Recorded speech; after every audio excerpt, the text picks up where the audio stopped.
Hi friends, welcome to 5 Minutes Tech YouTube channel. Here is Moto G04 smartphone. In this video, we will learn how to switch off or power off a phone Moto G04.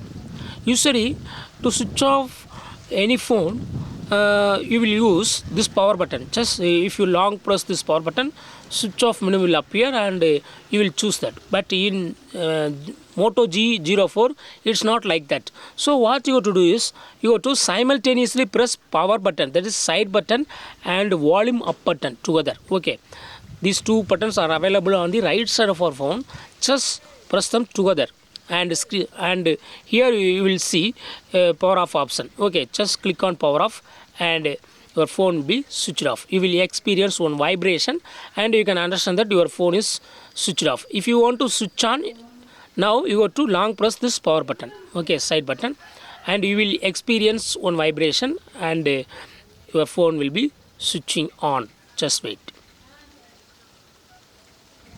I long press this power button. Yes.